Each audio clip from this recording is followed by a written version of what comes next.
ஒரு பெரிய பதக்கம்னா நடுமதுல ஒரு பெரிய பதக்கமா ஒரு கண்ணு வச்சு பெரிய ஹாரமா இருக்கும்.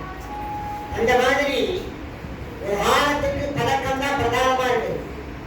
எவ்வளவு மந்திரங்கள் இருந்தாலும் அந்த மந்திரங்களுக்கெல்லாம் பெரிய திருமந்திரமாக திருமந்திரமும், அதற்கு அடுத்தது அந்த மந்திரத்திற்கு அடுத்தபடியாக வரக்கூடியது மந்திர ரத்னம்.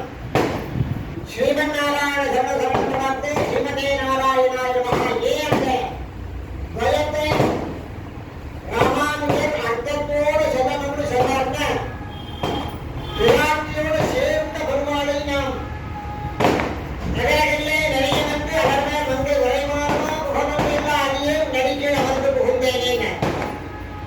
அழ்வார் செய்கிற பொழுது அகலகல்லே நிறைய வந்து அலர்மேல் மங்க உரைமாறுமா முகமது என்ற அணியே நடிக்கை அமர்ந்து புகுந்தேனேன்னு பிராட்டியை துணை கொண்டு எம்பெருமான் திருவேங்கடமுடியார் இடத்திலே சரணாகதி பண்ணார். பெருமாளை சரணாகதி பண்ணுகிற பொழுது பெருமாள் பிராட்டி துணை கொண்டு சரணாகதி பண்ணணும்னு ஆழ்வார் காமிச்சிட்டு போனார். ஏன் அப்படி சொல்லியிருக்கிறார் அப்படின்னு சொன்னாக்க, நமக்கு இருக்கக்கூடிய பாவ மூட்டைகள் அநேக ஜென்மத்திலிருந்து தொடர்ந்து வந்துட்டே இருக்கிறது எவ்வளவு நமக்கு தெரியும். பாவங்களை நாம் போக்கிக் கொள்ளணும் அப்படின்னாக்க அது நம்மளால முடியாது.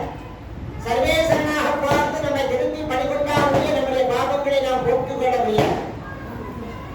அப்ப இந்த பாவங்கள் போச்சா போகலையா என்ன அப்படின்னு பூர்வத்துல எவ்வளவோ கர்மா இருக்குது. இந்த கர்மாலாம் எப்படி ஒழிந்துதா ஒழியா நமக்கு கிடைக்குமா கிடைக்காதாங்க. பந்த சமஸ்காரம் பண்ணியாச்சு, பந்த சமஸ்காரம் பண்ண உடனே மோட்சம்னு சொன்னா மோட்சத்துக்கு அதிகாரி ஆயிட்டா அப்படின்னாக்கா அந்த விவரணத்துல ஒன்று சொல்றார். என்னுடைய பூர்வ கர்மாவை இருக்கிறது, அந்த கர்மாவை எப்படி கழித்து கொள்வது அப்படின்னு கேட்டார். பந்த சமஸ்காரம் பண்ண உடனே ஆச்சாரியன் சொல்றார், உடன்தனின் நிலங்களிலே அமுதுபடி சாத்துப்படி முதலான கைங்கரியங்களை செய்வது அப்படின்னு. ஏன்னு கேட்ட கர்மா கைங்கரியத்தில் புகும் அப்படின்னு.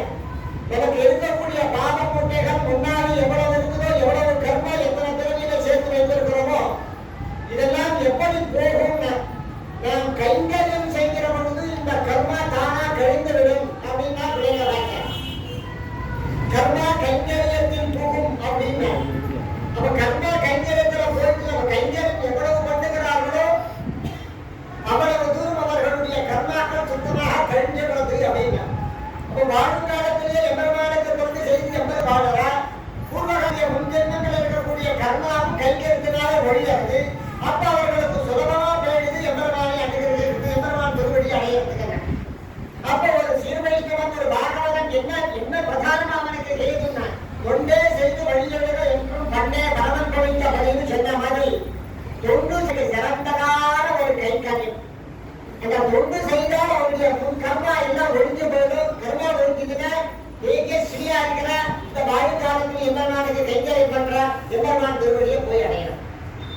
அப்போ கைங்கரியம் பண்ணனே ஒருத்தருக்கு கைங்கரியம் எவ்வளவு தூரம் கைங்கரியம் பண்றாலும் இதை பண்றது இல்லை, சிலர் பண்றா சிலர் பண்றது இல்லை.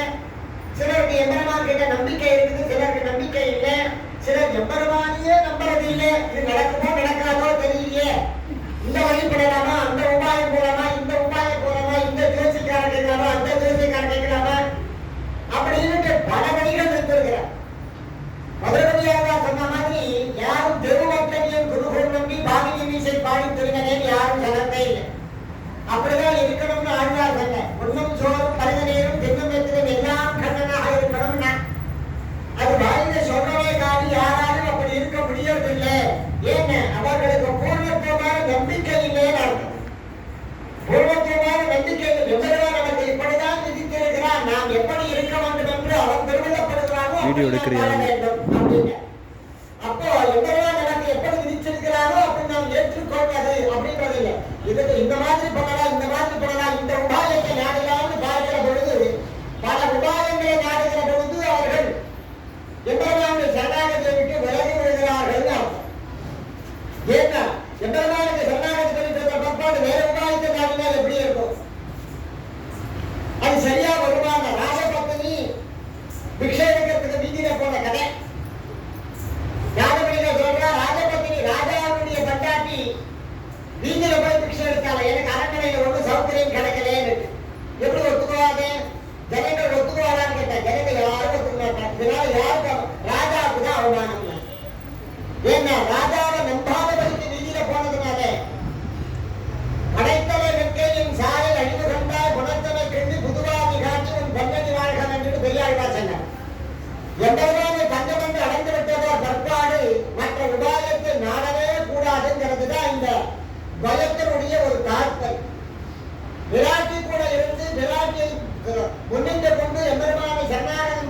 கைங்கரியம் பண்ணி கொண்டே இருப்பது என்று எம்பெருமான் நமக்கு எத்தனை பேர் கொடுக்கிறானோ அன்று கொடுக்கிறான். அது வரைக்கும் அனுபவித்து இருக்கிறோம், அது வரைக்கும் கைங்கரியம் பண்ணி கொடுக்கிறான். நமக்கு சரணாகதி பண்ணியாச்சு, நமக்கு இன்னும் கைங்கரியம் இன்னைக்கே இருக்கிறாங்க. சாகரகாலைக்கு மறுபடியும் கிரகத்திலே வாழ்ந்து வீட்டிலே தன்னுடைய மனைவி, தன்னுடைய மக்கள் கொண்டாட்டி, தன்னுடைய குழந்தை அப்படின்னு சுத்திட்டு இருக்கக்கூடாது. சரணாகதி பண்ணிட்டு பிற்பாடு சரணாகதி பண்ணியாச்சுன்னா சரணாகதிக்கு தான் முக்கியத்துவம் கொடுக்க வேண்டுமே காணி லௌகீகத்துக்கு முக்கியத்துவம் கொடுக்க கூடாது அப்படின்னு. சரணாகதி ஏன் பண்ணாங்க? எம்பெருமானை அடையணுங்கிறதுக்காக தானே சரணாகதியை. அப்ப எம்பெருமான் சரணாகதி பண்ணிட்டு அப்புறம் வீட்டை வைக்கிட்டு இருப்பானே, அப்படி இருந்தால் படிக்காதுங்க. அதனால பிராட்டியோட கூட சரணாகதிக்காகவும் எம்பெருமானே தஞ்சம் என்று இருக்கக்கூடிய எம்பெருமானே தஞ்சம் என்று இருக்கணுங்கிறதுக்காக தான் இந்த உபாயம். அதனால்தான் பாஷிகார சொன்னார், துவயத்தை அர்த்தத்தோடு அனுசந்தானம் பண்ண வேண்டும், துவயத்தை அர்த்தானுசந்தானம் பண்ண வேண்டும்னு சொன்னார். அதற்காக தான். ஏன்னா அந்த அர்த்தத்தை தெரிஞ்சுக்க வேண்டியானாக்கா அப்பதான் எப்படி இருக்கணும்னு உங்களுக்கு தெரியல. அந்த மாதிரி ரகசிய திரயத்துல ரகசியம் இரண்டாவது ரகசியம் பயம், மூன்றாவது ரகசியம் மாம் ஏகம் சரணம் சொன்னார். மாம் ஏகம்னாக்க கண்ணன் கீதையிலே சொன்ன வசனம் 18வது அத்தியாயத்திலே சர்வதர்மான் பரித்யஜ்ய மாம் ஏகம் சரணம் ஹம்தா சர்வலோகேப்ய மோக்ஷயிஷ்யாமி மா சுதஹ. உன்னுடைய எல்லா பாவங்களையும் போக்கி உனக்கு அனுகிரகம் பண்ணேன் எப்பொழுது? அதான் அந்த கேள்வி. அதைதான் இப்ப நம்ம பார்க்க போறோம். மாம் ஏகம் அப்படிங்கிற தலைப்பில மூத்தாத்திரி ராமான் பேசுகிறார்.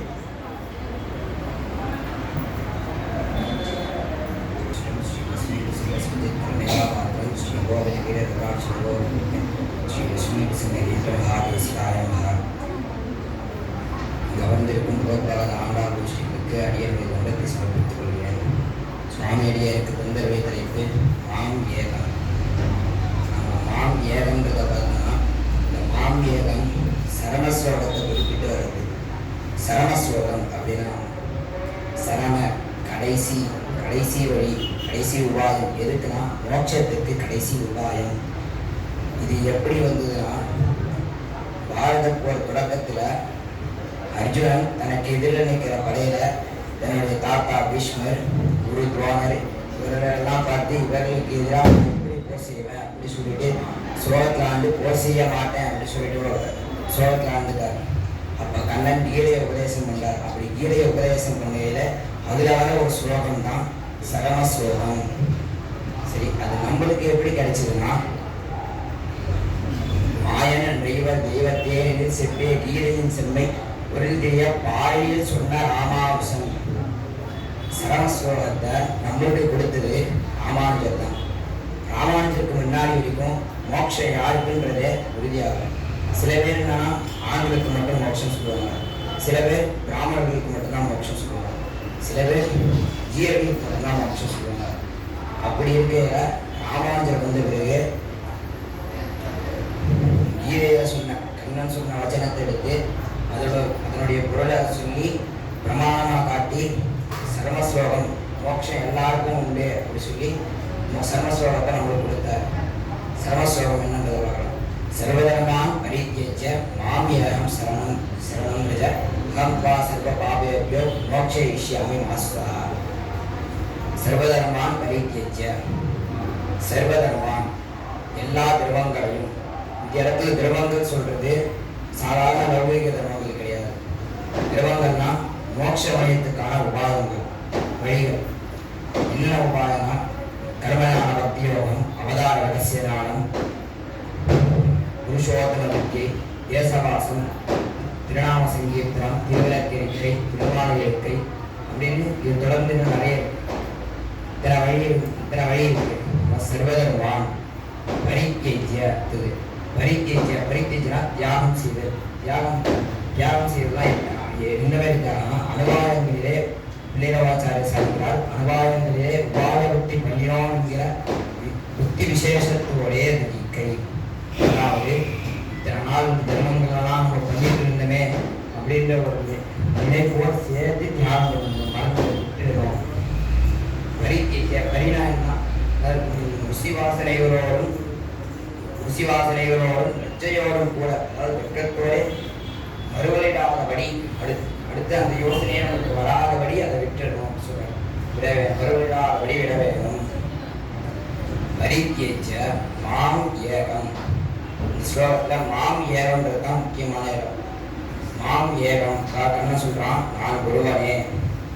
விஜயவாச்சாரிய சாதிக்கிறார் மாம்ன்றதுக்கு 2 லிஸ்ட் மாதிரி போறாரு. என்னன்னா முதல்ல அவனுடைய குணங்கள், 2வது அவனுடைய தோற்றம், அதாவது சொல்லுவோம்.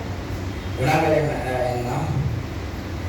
சர்வரட்சகனாய் அர்ஜுனர் பார்த்து சொல்றார், சர்வரட்சகனாய் உனக்கு கையாளாய், சர்வரட்சகனாய் உனக்கு கையாளாய் உன் இசைவு பார்த்து உன் தோஷத்தை போக்கியமாக கொண்டு உனக்கு புகழாய் நீர் சுடுமா போலே சேர்வாடே பிரிக்கும் போதும் விடமாட்டாதே ரட்சிக்கிற என்னை. அதாவது சர்வரட்சகனாய் உன்னை எப்பொழுதும் காப்பாற்றுவனாக, சர்வரட்சகன் உன்னை ரட்சிப்பவனாக, சர்வரட்சகனாய் உனக்கு கையாளாய். கையாளாய் அப்படின்றது என்னன்னா, உனக்கு சாதகமா உன்னுடைய எதிரிக்கு சாதகமா இருக்கிற மாதிரி அவனுக்கு வஞ்சகமாகவும் நடுநிலை இல்லாமல் பக்கமா சாய்ந்து உனக்காக நிற்கிறேன் அப்படின்னு சொல்ற. உனக்கு கையாளாய் உன் இசைவு பார்த்து நீ சொன்னாவே பண்ணுவியா பண்ண மாட்டியான ஒன்று பார்த்து தெரிஞ்சுக்கிட்டு உன் இசைவு பார்த்து உன் இசைவு பார்த்து உனக்கு உன் இசைவு பார்த்து உனக்கு புகழாய் உன் தோஷத்தை போக்கியமாக கொண்டு உன் தோஷத்தை, அதாவது அர்ஜுனன் என்னென்ன பெரிய யோகியா தபஸ் ஞானியா யார் சாதாரண மனுஷன். அதாவது உனக்கு எவ்வளவு தோஷம் இருக்கலாம், அவ்வளவு தோஷத்தையும் நான் போக்கியமாக கொண்டுக்கிறேன். உன் தோஷத்தை போக்கியமாக கொண்டு உனக்கு புகழாய், அதாவது உனக்கு அடைக்கலமாய் இருக்கேன், உனக்கு புகழாய், உன் தோஷத்தை போக்கியமாக கொண்டு உனக்கு புகழாய் நீர் சுடுமா போலே, அதாவது குளிர்ந்து நீர் சுடுமா சுடாது அப்படி அதையும் சுடுறதோட உன்னை சேர்ப்பாடு பிரிக்கும் போதும் உன்னை விடமாட்டாதே ரட்சிக்கிற என்னை. அதாவது எடுத்துக்காட்டு என்னன்னா, பிராட்டி நம்மளுக்காக இம்பெருமான் பக்கத்திலே சிபாரிசு பண்ணுவான். அப்படி இருக்கிற பிராட்டியை இவருக்கு ரட்சணம் பண்ணாதீங்கோ அப்படின்னு சொன்னாலும் உன்னை விடமாட்டா, உன்னை விடாத ரட்சிக்கிற என்ன அப்படி சொல்றாரு. இது ஒரு குணம். அதுக்கடுத்து 2வது விஷயம் என்னன்னா அவனுடைய தோற்றங்கள், அதாவது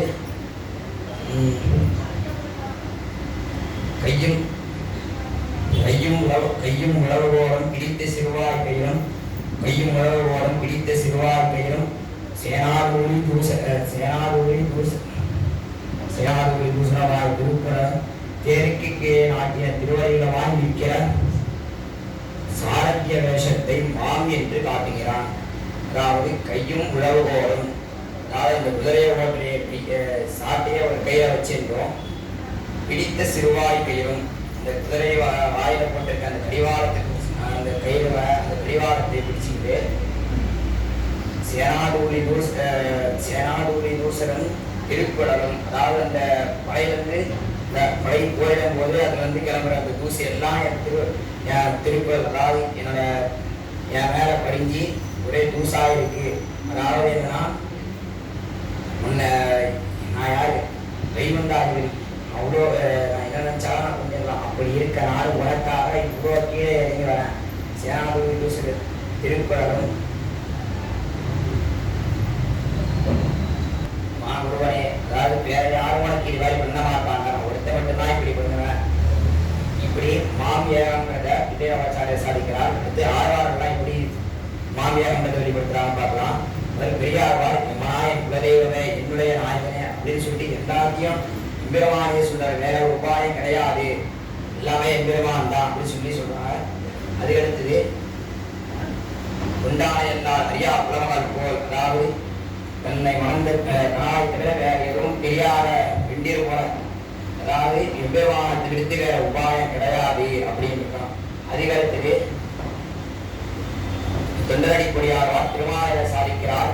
மட்டுமோர் தெய்வம் உண்டிய முதிரா மாநிலங்களால் குற்றமோதன்றி நீங்கள் ஒருவனில் நடமாட்டீர், அதாவது வேற தெய்வம் உண்டா கிடையாது, அப்படி இருக்க அவன் ஒருத்தன் தான் அப்படின்னு மாமியாரத்தான் வெளிப்படுத்தார்.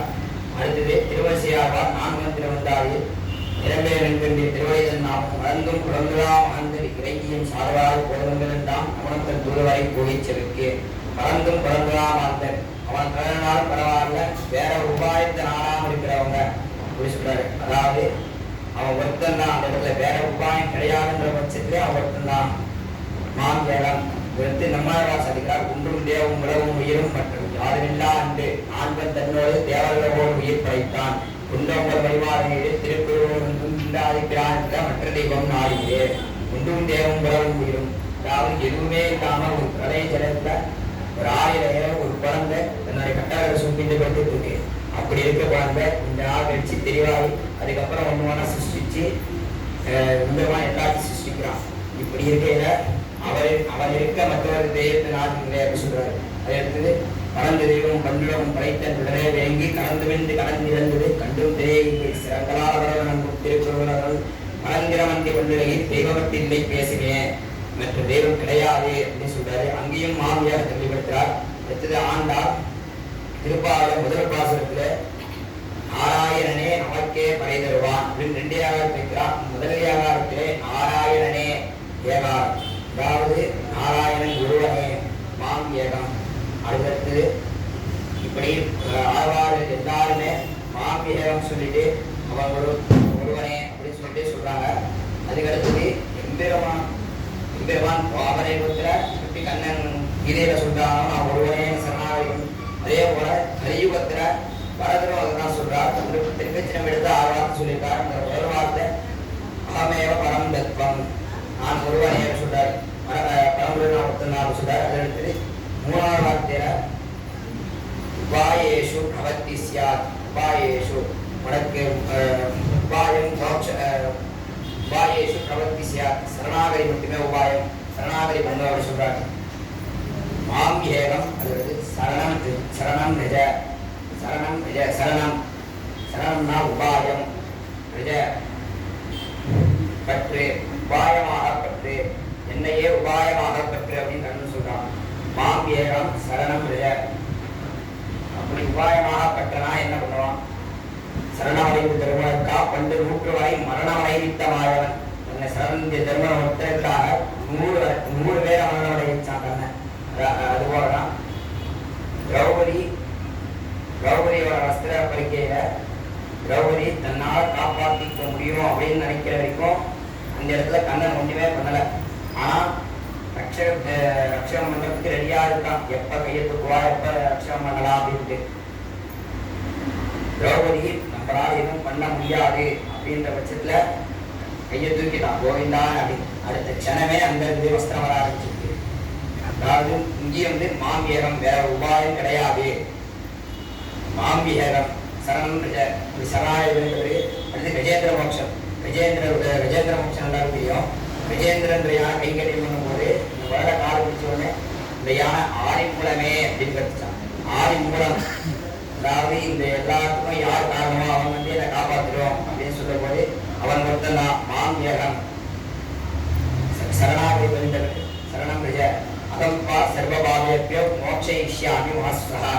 அகம் பா அகம், அதாவது சர்வஜனாய் சர்வசக்தியாய் பிராப்தனாய் இருக்கிறான் அப்படின்னு சொல்றாரு. அதாவது இங்கெல்லாம் தன்னை உயர்த்தி சொல்றார், தன்னுடைய நிலையை சொல்றார். இப்படி இருக்கிற நானே அகம் வானா உன்னை, அதாவது அஞ்ஞனாய் அசக்தனாய் அப்ராப்தனாய் இருக்கிற என்னையே உபாயமாக பற்றி இருக்கிற உன்னை, அதாவது அறிவில்லாதவனாய் ஆற்றலில்லாதவனாய் என்னையே பற்றி இருக்கிற உன்னை அகம்பா சர்வபாவையும் மோட்சயிஷ்யாமி மாஸ்வரா. உன்னுடைய எல்லா பாவங்களையும் போக்கி மோட்சம் அளிக்கிறேன் அப்படின்னு சொல்ற. எல்லா பாவங்களையும், அதாவது பாவங்கள் எல்லாம் நான் எப்படி சூரியன் உதித்த உடனே தானாக அகலுமோ அதுபோலவே நான் என்னை சரணாகதி பண்ண பிறகு நான் நினைத்தாலே அது உன்னை விட்டு தானாக அகன்று விட சொல்றாரு. சர்வபாவத்தையும் மோட்சயிஷ்யாமி வாஸ்வஹா, அதாவது அதுக்கு நான் மோட்சத்தை கொடுக்கிறேன்னு சொல்றாரு. இதான் ஆழ்வார் சாதிக்கிறார். சரணமாகும் தனாடைந்தார்க்கெல்லாம் மரணமானால் வைகுந்தம் கொடுக்கும் பிரான். சரணமாகும் தனாடைந்தார்க்கெல்லாம் தன் திருவடியில சரணாடைஞ்சவர்களுக்கு மரணமானால் வைகுந்தம் கொடுக்கும் பிரான். வைகுந்தத்தை சாதாரண கொடுக்கிறது போர்த்த பிறப்படு நோயை மூப்படு இறப்பிலை கேட்டு பெருந்துன்பம் வேலை நீக்கிதன் தாழைக்கு சேர்த்து. அதாவது உன்னுடைய போர்த்த பிறப்பு இறப்பு மூப்பு பிடி துன்பம் எல்லாத்தையும் போக்கி உன்னதால் வெள்ளுயிராக்கி தன் தாழைக்கு சேர்த்துக்கிறான்.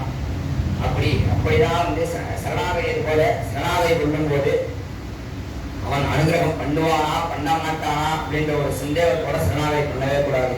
சரணாகதி பண்ணும்போது என்ன பண்ணாலும் சரி அவன் தான் நம்மளுக்கு அவன் மட்டும்தான் வெளியே அப்படின்றத சரணாகதி பண்ணணும்.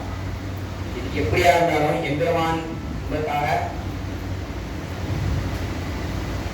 சரணாகதி பண்ணும்போது மற்றொரு உபாயம் அன்றி, அதாவது மீது எல்லாத்தையும் விட்டுட்டு தான் சரணாகதி பண்ணணும். சரி நான் வந்து கோயிலுக்கு போய் திருவிளக்கு போட்டனே, திருநாம சங்கீர்த்தம் பண்ணனே, மாறு கட்டி கைங்கரியம் பண்ணனே, தேசவாசம் அதாவது திவ்யதேசம் எல்லாம் போய் வாசம் செஞ்சனே அப்படின்ற ஒரு இத்தனை நாள் அந்த இதெல்லாம் பண்ணவே அப்படின்ற ஒரு நினைப்போட பண்ணவே கூடாது. அதே போல எம்பெருமானையும் பிராட்டியும் ஆச்சாரியும் முன்னிட்டுக் கொண்டே சரணாகதி செய்வோம் என்று கூட அடியை முடித்துக் கொள்கிறேன். என்னையே நீ தந்தனென்ற பற்று உனக்கு எல்லாவற்றையும் நானே கொடுக்கிறேன். எம்பெருமானை எவன் தந்தன் என்று அறிந்து விடுகிறானோ அவனை எல்லா விதத்திலும் ரட்சிக்கிறான்.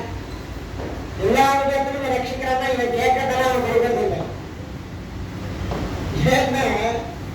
இவன் எல்லா நேரத்திலும் எல்லாம் நமக்கு தேவையானது, இது தேவையானது, அது தேவையானது, இவனுக்கு என்னெல்லாம் ஆசை இருக்கிறதோ அதையெல்லாம் கேட்க வேண்டியது. அதையெல்லாம் எம்பெருமான் கொடுக்கவில்லை. இவனுக்கு எது தேவையோ அதை மாத்திரம் பரிசோதித்து இவனுடைய தேவைக்கு இதுதான் சரி என்று யோசித்து அதை மட்டும் கொடுக்கிறான். 10 நினைக்கிறதில்லை, 10 நடக்காதீங்க, 1 2 நடக்காது. என்னங்க எம்பெருமான் கிட்ட எல்லாம் பிரார்த்திச்சுட்டு இதெல்லாம் ஒன்றும் நடக்கலையே அப்படின்னா இதெல்லாம் உனக்கு தேவையில்லைன்னு அர்த்தம் அப்படின்னா. ஏன்னா நம்முடைய சொருவம் கெடாமல் பார்த்து கொள்ள வேண்டியதுங்கிறது ரொம்ப முக்கியமான விஷயம். சொருவத்துக்கு ஒப்பீடான விஷயங்கள் தான் செய்வதை தவிர்த்து சொருவத்திற்கு கேடு விளைவிக்கக்கூடிய, சொருவத்தை கெடுத்துக் கொள்ளக்கூடிய விஷயங்களிலே ஈடுபடக்கூடாது. அதை நினைக்கவும் கூடாது. அப்படி நினைத்தாலும் எம்பெருமானுக்கு அதை நடத்த விட மாட்டான், அதற்கு அனுகிரகம் பண்ண மாட்டான். அப்ப எம்பெருமான் எதற்கு அனுகிரகம் பண்ணுவான்னு கேட்டார். நாம் நினைக்கணும், அது நமக்கு சொருவத்துக்கு கேடு வராத இருக்கணும், நமக்கு பாதகம் இல்லாத இருக்கணும், அது நமக்கு நன்மை பயக்கக்கூடியதாக இருந்தாலும் கூட சொருவத்துக்கு விரோதமாக இருந்தால் அதை செய்ய மாட்டான். அப்போ சொருவத்துக்கும் ரூபத்துக்கும் எது ஒத்து வருமோ அதை நாம் அதற்குண்டான நினைக்கிறதே அது இப்போ இவருக்கு இது தேவை. அதோட சொருவத்துக்கு ஒத்து வரக்கூடியதுன்னு 50 வயசுக்கு தேவையானதை 20 வயசுல கேட்டா கொடுக்க மாட்டான், 60 வயசுக்கு தேவையானதை 15 வயசுல கேட்டா கொடுக்க மாட்டான். அப்ப என்னென்ன ஒரு தாய் ஒரு குழந்தையை எப்படி பராமரிப்பாலோ எப்படி வளர்ப்பாலோ,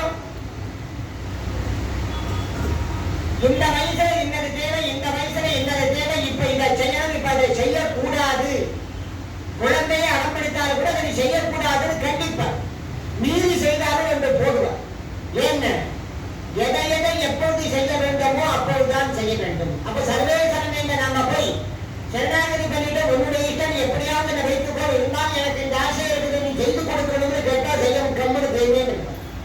அப்பதான் சொல்லுவார், ஏதோ தேவன் இருக்கிறார் அந்த பரவாயில்ல, இவ்வளவோ நான் செய்த கைங்காரை பண்ணேன், நம்ம இஷ்டத்துக்கு இதை செய்யலையே செய்ய மாட்டார் அப்படின்னா.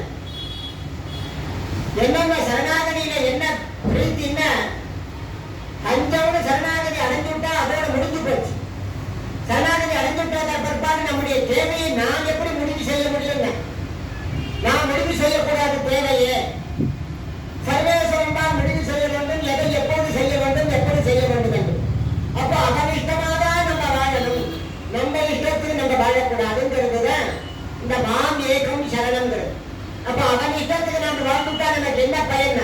நம்மளுடைய பாவங்கள் எல்லாம் போயிடும், கர்மாவும் போயிடும், முன் ஜென்ம பங்கு பாபமும் போயிடும், இந்த ஜென்ம பாபமும் போயிடும், எந்த துன்பமும் வராது. கடைசியில மோட்ச பிராப்தியும் கொடுத்துடுவான். வாழுங்காலத்துக்கு நம்ம செம்மையா வைத்து கொடுப்பான். எந்த துன்பமும் இருக்காது, ஏற்ற இறக்கமும் இருக்காது. நேற்று அப்படி இருந்தால் இன்னைக்கு இப்படி இருக்கிறார்ன்றதும் இருக்காது. ஒரே மாதிரி வச்சு விட்டுருக்கோம். இந்த ஸ்ரீ வைஷ்ணவர்களை பார்த்தா ஒரே மாதிரி இருப்பான். நேற்று ஓஹோடு இருப்பா, இன்னைக்கு இல்லாத போயிட்டாலும் இருக்காது. இன்னைக்கு இல்லையே ஒண்ணுமே இல்லையன்றது இருக்காது. அப்படியே இருந்துட்டே இருப்பான். அதுதான் சிவனேஸ்வரனுடைய சரணாகதி பண்றவாளுக்கு என்ன ஸ்பெஷல்னாக்கா எப்பொழுதும் ஒரே மாதிரியாக பயணித்துக் கொண்டிருப்பது. வாழ்நாள் முழுவதும் எம்பெருமானுக்கு தொண்டு செய்து எம்பெருமானிய சிந்தையாலும் சொல்லாலும் செயலாலும் தேவப்பிரதானியே தந்தை தாயன்றடைந்த குருகோச்சர கோபந்தர். சிந்தையாலும் சொல்லாலும் செயலாலும் தேவப்பிரானிய பெருமானிய தந்தை தாயன்று அடைந்த சடகோபந்தர். நம்மாழ்வார் எப்படி பண்ணாராம்? எம்பெருமானியே தந்தை தாயன்றன. தந்தை தாய்ந்து வாயால சொல்லிட்டா பார்த்தாரு. வாயில தான் எங்க அப்பா எல்லாம் எனக்கு பெருமாள் தான் சொல்லிட்டு நான் ஒரு வெளியே பார்த்திருக்கிறேன். சிந்தையாலும் சொல்லாலும் செயலாலும் மூன்று துரித கரணங்களினாலும் எம்பெருமானை பற்றின செயலையே செய்வது. சம்சாரிகமான விஷயங்களில் ஈடுபடாதிருத்தல்.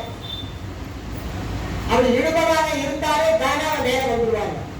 சம்சாரம் கூட சேராத இருந்தாலே போடம் வந்துடுவாங்க. அடுத்தது என்ன? இது சேர்க்கிறதுனாலதான் அவனுடைய தோஷம் இவனுக்கு வருது. அவன் எப்படி இருக்கிறானோ அது மாதிரி நாம இருக்கணும்னு இவன் நினைக்கிறான். அவனுடைய கொள்கை வேறு, அவனுடைய எண்ணம் வேறு, அவனுடைய செயல் வேறு. ஸ்ரீவைஷ்ணவனுடைய எண்ணம் வேறு, செயல் வேறு, இவனுடைய குணம் வேறு. அப்ப இவன் எம்பெருமானுக்கு எப்படி இருக்கணும், எம்பெருமானுக்கு எப்படி தொண்டு செய்யணும், எம்பெருமானுக்கு எப்படி கைங்கரை செய்யணும், இன்னைக்கு எந்த குணத்தை அனுபவிக்கிறது, இன்னைக்கு எந்த தொண்டு செய்யறது, இன்னைக்கு எந்த பதார்த்தத்தை சேமிக்கிறதுன்னு இவனுடைய. அவனுக்கு அப்படி இல்லை. நாளைக்கு அந்த வீடு வாங்கட்டா, இந்த வீடு வாங்கட்டா, அந்த கார் வாங்கட்டா, இந்த பங்களா வாங்கட்டா, இப்படி படிக்க வைக்கிறதா, இது அவனுக்கு உண்டான சிரமம். அப்ப இவன் அவன் கூட சேர்ந்தனா என்ன ஆகும்? அந்த எண்ணம் தான் இவனுக்கு வரும். அதனால்தான் பாஷிகார் முதலே சொன்னார், சம்சாரிகளுடைய பேசுவதை தவிர்க்க வேண்டும். அப்படி ஒரு மணி நேரம் பேசுனியானா நீ 4 மணி நேரம் பாகவதாருடைய பகவத் விஷயத்தை பேசணும்னு. எங்கிருந்து பேசணும்? அப்ப என்ன அர்த்தம்னு கேட்டார். அவ்வளவு தோஷம் இருக்கிறது, நீ அப்படியே அந்த மாதிரியே போயிட்டு உனக்கு இந்த எண்ணமே வராதுன்னு கடைசி வரைக்கும் இந்த சம்சாரியாவே எடுத்துட்டு போக வேண்டியது அப்படின்னு. அந்த மாதிரி இந்த மான் ஏகம்ங்கிறது எம்பெருமானே ஏக சிந்தையனா இருந்து எம்பெருமானை அடைவது, எம்பெருமானை தவிர்த்து வேறு வழியிலே இருக்கிறது. இதுதான் இந்த ரகசிய திரையம். அதனால்தான் ராமானுஜர் சொன்னார், திருமந்திரம் பயம் சர்வஸ்லோகம் என்ற 3 விஷயத்தை நாம் தெரிந்து கொண்டோமே ஆனால் நாம் எப்படி வாழ வேண்டும் என்று தெரிந்து கொள்ளுவோம். அப்படி அதை தெரிந்தவர்களோடு தான் நாம் பழக வேண்டும். அப்படி அதை தெரியாதவர்களை நம்ம பழகினோம்னாக்க அவர்களுடைய தோஷம் நமக்கு வந்துடும். அதனால அவர்களோட பழகக்கூடாது அப்படின்னு சொன்னார். காரணம் அதனால்தான் இந்த ரகசிய திரத்தை தெரிந்து கொள்ள வேண்டும், ரகசியத்திலும் தெரிந்தவர்களோடவே பேச வேண்டும், பழக வேண்டும். அதனால அவருடைய முக்கியத்துவத்தை சொன்னார் பாஷிகர். அதற்கு அடுத்தது இந்த ரகசிய திரைய மாதிரியே தத்துவத்திரையம்னு ஒன்று இருக்கிறது. 3 விஷயம். அது என்னது அப்படின்னா சித்து அசித்து ஈஸ்வரன் அப்படின்னு 3 விஷயத்தை சொல்லக்கூடியது. சுருக்கமா இருக்கிறது. ஸ்ரீமதே ராமானுஜாய நமः.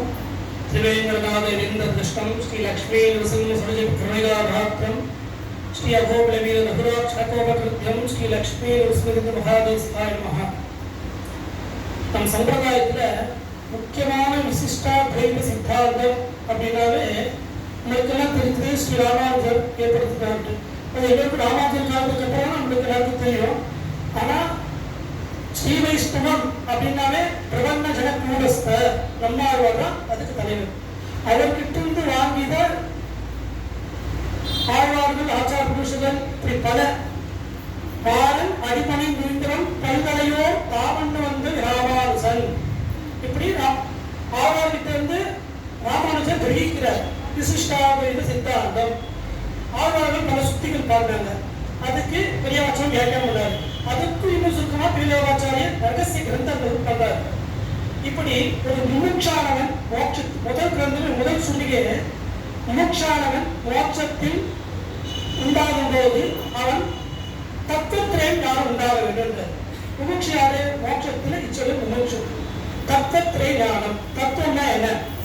ஒரு விசேஷமான தர்மங்களை அனுஷ்டிக்கும் போது மிக ஆணித்தரமாக அதை அறிவித்து கூறுவது, அது தத்துவம். இப்படி தத்துவம் திரயம். தத்துவ திரயம்னா 3. அது சித்து அசித்து ஈஸ்வரன். மிகப்பெரிய விஷயம். அதை சுருக்கமா நம்ம சொல்லிடலாம். சித்து அப்படின்னா என்னன்னா ஜீவாத்மா. ஜீவாத்மா நம்ம பொதுவாக சொல்ல முடியாது. ஜீவாத்மா, அறிவு, ஞானம், உயிர், இவைதான் சித்து அப்படின்னு சம்பிரதாயத்தில் பல சூழ்நிலையா வந்து நான் உள்ள அர்த்தத்தை மட்டும் சொல்லிடுறேன். சித்து ஜீவாத்மா, ஜீவாத்மாவுடைய கடமை என்ன, உயிருடையது. இப்போ பொதுவாக நம்ம எடுத்துக்குவோம். இப்போ வந்து நம்ம வந்து தூங்கிட்டு இருக்கிறோம். தூங்கிட்டு இருக்கும்போது உணர்வே தெரியாது நம்மளுக்கு. சொல்லுவாங்க பெரியவங்க, என்ன ஜடமின் தூங்குற பேர் அப்படின்னு. உண்மையாக ஜடம் தான். ஏன்னா இது நம்ம உடல் இருக்குது, அது அச்சேதம். உள்ள உயிர் இருக்குது, அதுதான் ஜீவாத்மா உயிர். இப்போ பொதுவா என்னுடைய கை, என்னுடைய அப்படி சொல்ற, நான் கை, இது கை என்னுடையது அப்படி சொல்ல முடியாது. அப்பயே அந்த பொருள் மாறுபடுது. என்னுடையது நான் தனி, ஜீவாத்மாவுடைய சுருபா அங்கேயே ஜீவாத்மா தான். ஜீவாத்மா ஞானம். ஞானம் வந்து ஜீவாத்மாக்கு எப்படி வரும்? ஞானமே சொல்லுவாங்க. அதான் சொல்லுவாங்க வேதத்துல, ஆனந்தமயமா ஆனந்தம் பிரம்மே திவ்ய ஜானாத் ஆனந்தாத்யேன கல்விமானி பூதானி ஜாயந்தே ஜாதானன்யேன வர்த்தந்தி யதோ வா இமானி பூதானி ஜாயந்தே. ஆத்மாவை சுரூபத்தை சொல்றாங்க. ஆனந்தமயமான ஆத்மா, அதுக்கு எதுவுமே தெரியாது. அப்போ எப்படின்னா ஜீவாத்மா வந்து பல எண்ணற்ற ஜீவாத்மா இருந்தாலும் நம்ம சம்பிரதாயத்தில் எப்படி சொல்றாங்கன்னா ஜீவாத்மா 3 விதமா பிரிக்கிறாங்க. எது? பக்தா, முக்தா, நித்தர். பக்தர், நித்தியர், முக்தர். 3 ஆத்மா இருக்குது. இந்த பக்தர்னா எப்படின்னா ஜீவாத்மா தான். அதுக்கு எந்த ஒரு அறிவும் இருக்கு, அறிவு இருக்குது. ஆனா எம்பெருமான் என்ன பண்றான்னா நமக்கு வந்து ஒரு அவனே சுவாதத்தில் இருக்கிற ஒரு கருவியை கொடுத்து அறிவை கொடுத்துருக்கான். நீயே கரை கண்டி என்னை வந்து அடைய வேண்டும். ஆனா அதை கொண்டு நம்ம பண்ண மாட்டோம். பக்தருடைய ஜீவாத்மா எப்படி இருக்காங்க?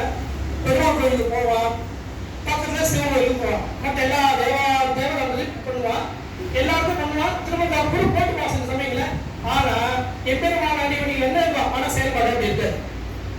அவங்கதான் கேரள சம்சாரிகள் சொன்னாங்க பக்தர். கோயிலுக்கும் போவான், திரும்ப போடுவான். ஆனா அந்த நிலையில அப்போ கோயில் விட்டு வெளியே வந்த உடனே நிலையை மறந்துடுவான். அவன் பக்தர், கேவல சம்சாரிகள். அதான் 3 ஆத்மா. இது முதல் ஆத்மா ஜீவாத்மா. அடுத்தது முக்தர். இது இன்னும் சொல்லிட்டே போனா மாறியாவது. முக்தர் யாருன்னா பெருமானே அவன் நெறிந்து வேற யாரும் இருக்க மாட்டாங்க. தொண்டே செய்து வழிவழிக பண்டே பலவன் படித்த படிவலையே அப்படியே இருப்பாங்க. எப்படி?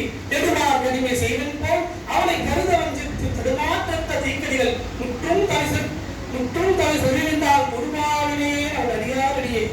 எப்படி? பெருமாளுக்கு அடியா இருப்பாங்க, அவன் அடியாருக்கும் அடியா இருப்பாங்க. இவன் முக்தர். இப்படிலாம் இருந்துட்டு இன்னும் ஒழிவில் காரணம் நீ வழிவிடா அப்படின்னு சொல்லிக்கொண்டே போகலாம்.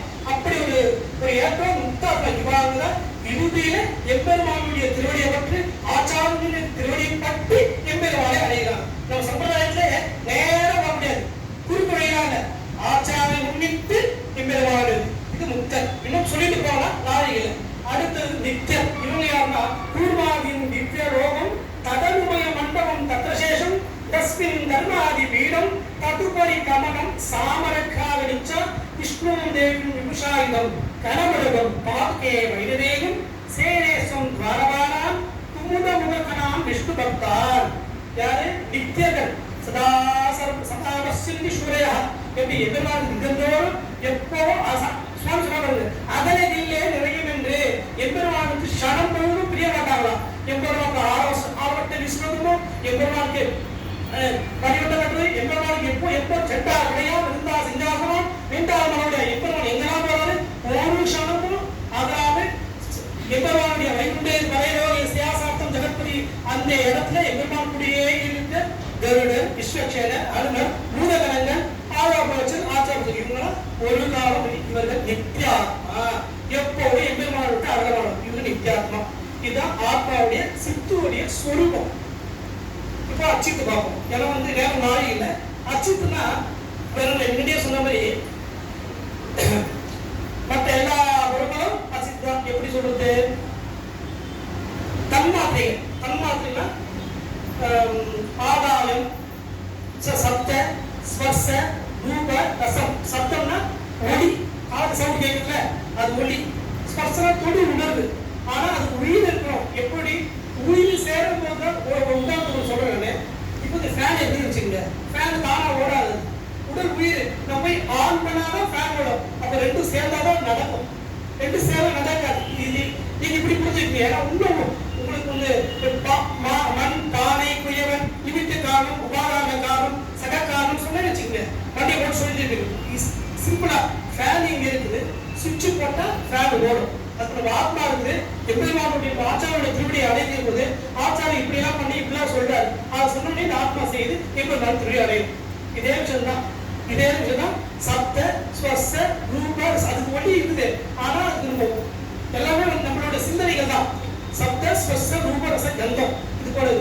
அடுத்தது கர்மேந்திரியங்கள் ஞானேந்திரியங்கள். கர்மேந்திரியங்கள் இந்த ஞானேந்திரியங்கள்னா கண்ணு, காது, மூக்கு, அப்புறம் நம்மளோட அறிவு. எதுக்கு சொல்றோம்னா எப்பெருமான கண்ணால கண்டு காதால கேட்டு வாயார பார்க்கணும் ராமானுஜர் சொல்றோம்னா அதை கண்ணை கொண்டுதான் கிரகிக்க முடியுது. அப்ப நம்ம இதை கண்ணை கொண்டு கெட்டதையும் பார்க்கலாம், நல்லதையும் பார்க்கலாம். இந்த கையை கொண்டு கெட்டதையும் பண்ணலாம், நல்லதையும் பண்ணலாம். அப்ப அறிவை எப்பெருமான் கொடுத்துருக்கான். அப்ப அசித்து ஒண்ணு இல்ல, இந்த கையை வச்சு 4 பேர் அடிக்கலாம், இந்த கையை வச்சு 4 கதியாரம் பண்ணலாம்.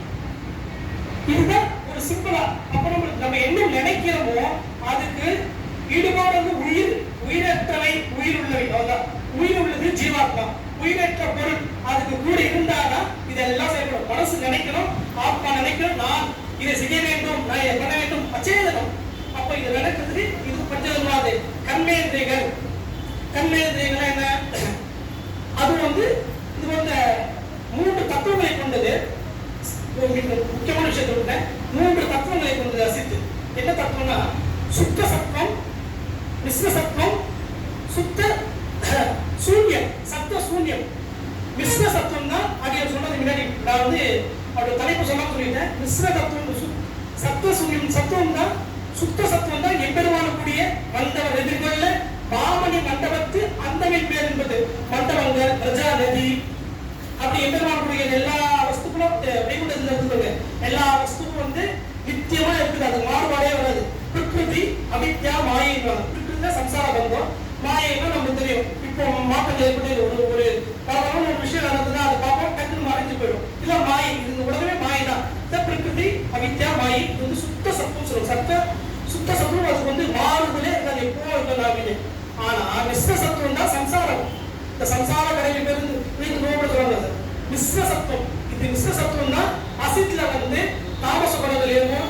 இது ரஜசு தமசு எதுவுமே இருக்காது சுத்த சத்துவத்துல. எம்பெருமான் கூடியே இருக்கு, அதுவும் அசித்து தான். ஆனா எம்பெருமான் சொல்வது எம்பெருமான் என்ன பண்ணாங்க எல்லாத்துக்கும் சித்து அசித்து ரெண்டுத்துக்கும் உடையவன் ஈஸ்வரன் தான். அது எந்த ஒரு மாறுபடும் இல்லை. ஆனா இந்த சுத்த சத்துவம்னா எம்பெருமான் கூடியே எப்போ இருக்க முடியுது. மிஸ்ர சத்துவம் என்னன்னா நம்ம வாழ்கின்ற பிரகிருதி சம்சார பந்தத்திலே இருக்கக்கூடியது. இப்ப இந்த விஷயத்தை நம்ம பண்ணணும்னு நினைச்சப்ப தடுக்கும். அப்படி நீ எதெல்லாம் எதிர்பார்த்த போகணும்னு நினைக்கிறோம் அதுக்கு தடுக்கும். இதான் மிஸ்ர சத்துவம். அசைத்துக்குண்டான செய்யும். நீ எதிர்பார்த்த போகணும், நாளைக்கு கோயிலுக்கு போகணும், எப்படி சாமி செய்யணும் நினைப்போம். ஆனா அதுக்கு உண்டான விஷயம் பண்ணாம தடுக்கும். இந்த சம்சார பந்தத்தில் இருக்கிற பிரகிருதியாகப்பட்டது இது பேர் தான் மிஸ்ர சத்துவம். இது எப்படி அப்படின்னா தமசு ரஜஸ், அதான் நம்ம கெட்ட குணங்கள் வச்சுக்கலாம். கெட்ட குணங்கள் தான் கெட்ட அசைத்துக்குன்னு வச்சுக்கலாம். இந்த கெட்ட குணங்கள் இதெல்லாம் இருக்குது. இது மிஸ்ர தத்துவம். இப்ப சுத்த சூன்யம். சத்த சூன்யம் என்னன்னா இப்போ எம்பெருமானுக்கு ஒரு விசேஷம் பண்றோம்.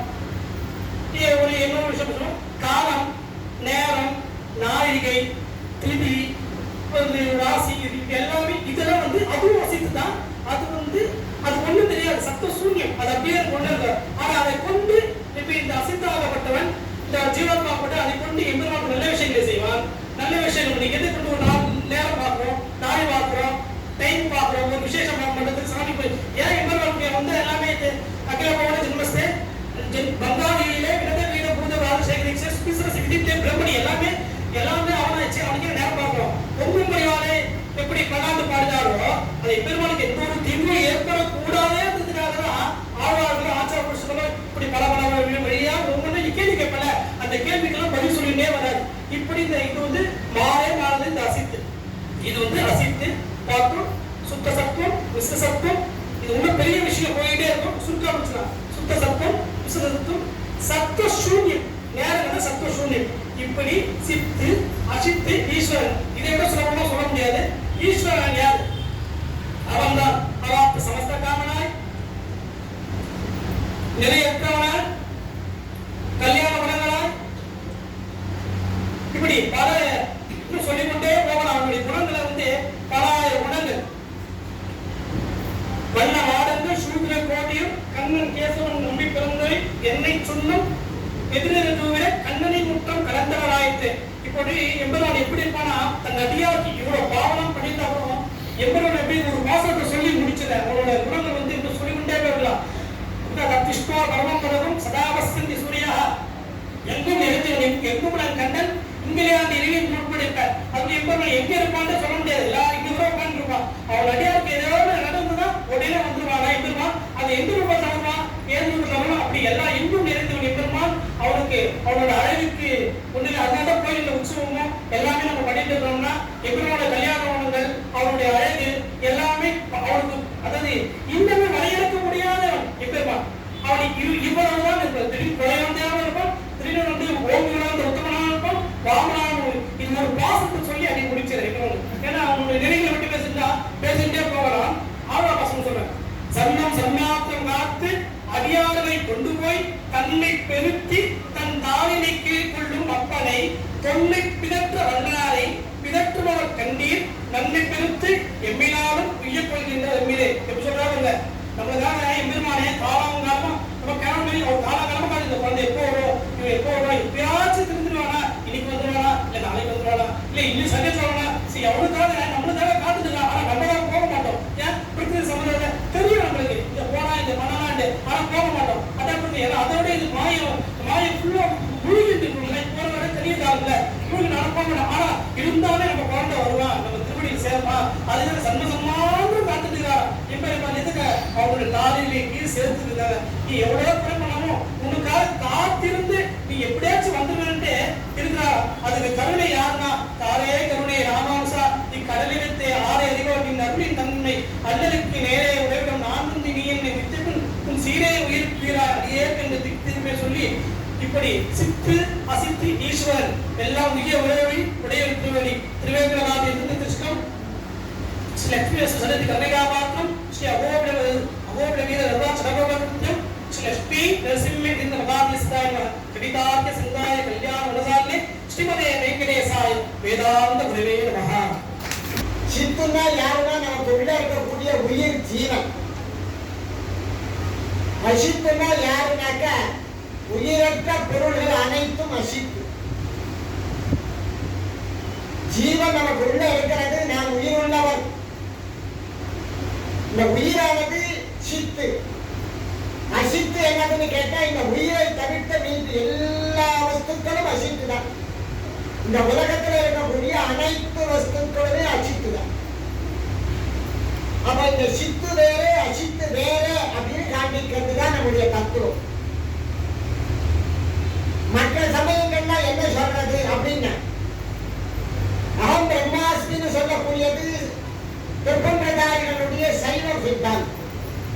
நானே கடவுள் அப்படின்னு சொல்லிக்கிறார். ஸ்ரீ வைஷ்ணவத்திலே ராமானுஜ சித்தாந்தத்திலே அப்படி கிடையாது. நமக்கு தெரியாது. இப்ப நம்ம பேசிட்டு இருக்கிறோம். இப்ப நமக்குள்ள உயிர் இருக்கிறது, நாம் பேசிட்டு இருக்கிறோம். இந்த சரீரம் தனியா இருக்கிறது. உயிர் பிரிஞ்சிருக்குன்னா இந்த சரீரத்துக்கு ஒண்ணுமே கிடையாது, மண்ணோட மண்ணா போயிடும். அப்ப இந்த சரீரம் வேற, சரீரத்துக்குள்ள இருக்கக்கூடிய உயிர் வேற. அப்ப இந்த உயிர் என்னது? அதுதான் அசித்து. உயிர் உள்ளவை, அறிவுள்ளவை, செயல்படுபவை, பிரகாசிப்பவை, இதெல்லாம் சித்து. சித்துன்னா என்ன? அவனுக்கு அதுக்கு தாற்பயமான அர்த்தம் என்னன்னா அறிவுடையவன் அப்படின்னு.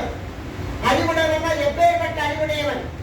எம்பெருமானை பற்றி தெரிந்து கொண்டவன், எம்பெருமானை பற்றிய சிந்தனை உடையவன், எம்பெருமானை தெரிந்து கொண்டவன், எம்பெருமானை அறிந்து கொண்டவன் அறிவுடையவன். அப்ப இந்த உயிர் என்ன? இந்த உயிர் யாரை தெரிஞ்சுக்கிச்சு? எம்பெருமானை தெரிந்து கொண்டது.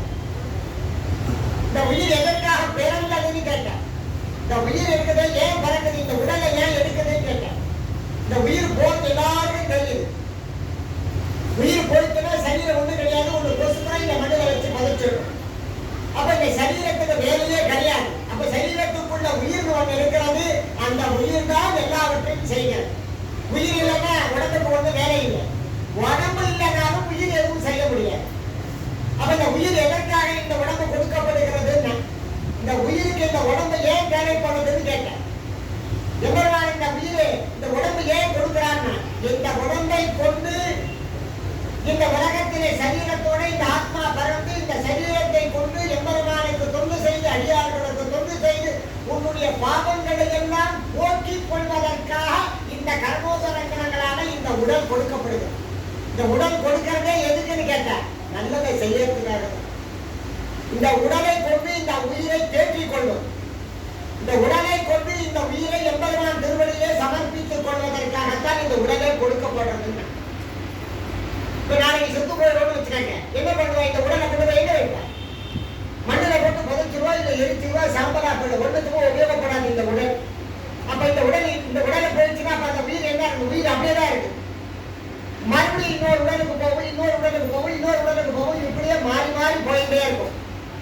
அப்ப இது மாறி மாறி போயிட்டே இருந்தாக்க இதுக்கு முடிவுதான் என்னப்பா? போரும்பா, இந்த துன்ப கடலை எனக்கு போரும்னா. அப்ப போரும்னா நீ என்ன பண்ணணும்னு கேட்டா, இந்த உடம்பு கிடைச்சதா இல்லையா? இந்த உடம்ப வச்சு எம்பெருமானுடைய நாமாவை வாயார சொல்லி, எம்பெருமானுடைய நாமாவை காதால கேட்டு, எம்பெருமானுடைய குணத்தை தன்னுடைய சிந்தனம் பண்ணி, எம்பெருமான் குணத்தை மனசால நினைச்சு, எம்பெருமானே கதின்னு வாழ்ந்து இந்த கை கால்களை கொண்டு அடியார்களுக்கும் எம்பெருமானுக்கும் தொண்டு செய்து, இந்த தொண்டு மூலமாக நம்முடைய பாவத்தை எல்லாம் போக்கிக் கொண்டு இந்த சரீரத்தை கொண்டு எவ்வளவு தொண்டு செய்ய முடியுமோ அவ்வளவு செய்து இந்த உயிரை இறைவனிடம் கொண்டு சேர்ப்பித்துக் கொள்ள வேண்டும். அதற்குதான் இந்த உடம்பு. அப்ப என்ன அர்த்தம்னு கேட்டா, உள்ளே இருக்கக்கூடிய இந்த உயிர் இந்த உடலை கொண்டு ஈஸ்வரனை அடைய வேண்டும் அப்படின்னு நினைத்துக்கணும். அப்படிதான் தத்துவம்ங்கிறார் ராமானுஜர். சித்து அசித்து ஈஸ்வரன். சித்துன்னா உயிர், அச்சித்துன்னா இந்த உடல், இந்த அச்சேதனம், இந்த உலகம் முழுவதும் அச்சித்து தான். ஈஸ்வரன் யாருன்னா அபராகிருதன் பரம்பரன் ஸ்ரீமன் நாராயணன் தான் ஈஸ்வரன். ஒன்றும் எல்லாத்துக்கும் மேலாக இருக்கக்கூடிய பரம்பரன், எல்லாவற்றிற்கும் எல்லாவற்றிற்கும் மேலாக இருக்கக்கூடிய இன்னது அன்னது அபராகிருதன். சூரியன் பெரியாரே, சூரியனுக்கு மேல பெரியவனுக்கா? சூரியனுக்கு கோடி சூரியன் இருக்கிறான். நமக்கு தெரியாது ஒரு சூரியன், கோடி சூரியன் இருக்கிறான். அப்ப கோடி சூரியன் நமக்கு தெரியல. என்ன நமக்கு தெரியல, ஆனா இல்லைன்னு சொல்ல முடியாது. வேற வேற லோகத்துல இருக்குது, வேற வேற லோகத்துல எல்லாம் இருக்கிறார். அப்ப நமக்கு தெரியலன்றது அவ்வளவுதான். ஒரு சந்திரன் தான் நமக்கு தெரியறான், ஆனா பல சந்திரன் இருக்கிறான். அப்ப இதெல்லாம் என்ன? நமக்கு தெரியல, ஆனா இருக்கிறான். அப்ப ஞானிகள் அதை தெரிந்து கொண்டு சொல்கிறார்கள் அப்படின்னு. அப்ப என்ன அர்த்தம்? எல்லாவற்றுக்கும் தலைவனாக இருக்கக்கூடியவன் எல்லாவற்றையும் படைத்து காத்து அழித்து இதனை எல்லாம் விளையாட்டாக செய்யக்கூடியவன். எப்படி? அழகிலா விளையாட்டுடையான்னு சொன்னார் கமநாட்டாழ்வார். எதை விளையாட்டா செய்யறாங்க? படைத்தல் காத்தல் அழித்தல் ஒரு விளையாட்டு எம்பெருமானுக்கு. இப்ப நம்மளை உண்டாக்குற, நம்மளை கைகறி பண்ணும்படி தூண்டுற, திருமண் காப்போட வைக்கிற, தொண்டு செய்ய வைக்கிற, பாட வைக்கிற, மறுபடியும் அவனை அழிச்சு கொடுக்கும். ஜென்ம ஜென்மாந்தரம் காத்துன்னா நம்மாழ்வார் என்ன சொன்னார்? ஜென்ம ஜென்மாந்தரம் காத்துன்னு. இப்ப இந்த ஜென்மத்துல நம்மளை காக்கிறா. எப்படி காக்கிறா? இந்த குழந்தை பிறந்துட்டு நம்மளை அடையணும், இதுக்கு இந்த ஜென்மாவில கொஞ்சம் கைகறி கொடுத்து இதை தயார்படுத்தி தேர்க்கிறான். இந்த அங்கண்ட இங்கண்ட போச்சுனா கூட குதிரைக்கு லாடம் கட்டுற மாதிரி அப்படி இப்படி போனா கூட ஒரு பொட்டு வச்சு மறுபடியும் கைங்கரியத்தை இழுத்து அந்த கைங்கரியத்தை கொடுத்து பாகவதால் கூடவே இருக்கும்படி பண்ணி மறுபடியும் அதுக்கு கைங்கரியத்தை கொடுக்குறான். இது ஆனா நிக்க மாட்டேங்குது, மறுபடியும் இப்படிதான் போகிறேன், அப்படிதான் போறேன். அப்படி போனாலும் பரவாயில்ல, மறுபடியும் கொண்டு வச்சு மறுபடியும் கொடுக்குறான். இந்த ஜென்மா பத்தலைன்னா மறுபடியும் இன்னொரு ஜென்மாந்தரமா இருந்தாலும் பரவாயில்லை, மறுபடியும் வந்தாலும் பரவாயில்லை. ஜென்ம ஜென்மாந்தரம் காத்துங்க. நீ எத்தனை தடவை வந்தாலும் சரி, எத்தனை தடவை நான் ஐசியங்களுக்கு போகிற வரைக்கும் உங்களுடைய பாவத்தை ஒழிச்சு என் திருவடி சேர்ப்பித்து போடுற வரைக்கும் உன்னை விடுறது இல்லைன்னா எப்பெருமான் கண்ணனை கட்டி வச்சுருவேன். உன்னை விடுறது இல்லைன்னா ஜென்ம ஜென்மாந்தரம் காத்து எல்லா ஜென்மங்களையும் நம்மளை காத்து. இப்ப இவன் வரலையே, இந்த ஜென்மாவோட இவன் வர முடியலையேன்னா, இந்த ஜென்மாவோட வர முடியல, இவனுக்கு பாவம் இவனை போட்டு அடுக்கிறது, இவனை வர முடியல. அப்ப என்னன்னா அடுத்த இவனுடைய தன்மையை பெருக்கிற, இவனுக்கு தகுதி இடைவெளியாக ஆக்கணும்னா அப்ப இவனுக்கு தகுதியை கொடுக்கணுங்கிற அடுத்த பிறவில தகுதியை கொடுத்து மறுபடியும் ஆகிட்டு போறான். தன்மையை பெருக்கி தன் தாழ்வை கீழ் கொண்டு வந்தடைங்க. ஒவ்வொரு பிறவிகளும் இவனுக்கு அனுகிரகம் பண்ணி இவனுக்கு திருத்தி பணிகொண்டு இவனுக்கு கையெழுத்தை கொடுத்து தன்னை அழிச்சுட்டு போறான். அப்ப இதே பிறவில அழிச்சுட்டு போறான்னா இதே பிறவிலும் அழிச்சுட்டு போறான். எம்பெருமானை சரணாகதியில் கெட்டியவே குடுத்துட்டா போறோம். எம்பெருமானை கெட்டியவா குடுத்துட்டா உடனே அழிச்சுட்டு போறேன். அப்ப என்ன அர்த்தம் கேட்க? ஈஸ்வரன் நம்ம எல்லாரும் ரட்சிக்கிறதுக்கு தயாராக இருக்கணும். எல்லா லோகத்துக்கும் எல்லா வஸ்துக்களுக்கும் தலைவராக இருக்கக்கூடியவன் ஈஸ்வரன். அவன் தான் நம்மை ரட்சிப்பவன். இந்த உயிருக்கு அடைக்கலம் கொடுப்பவன் அவன்தான்.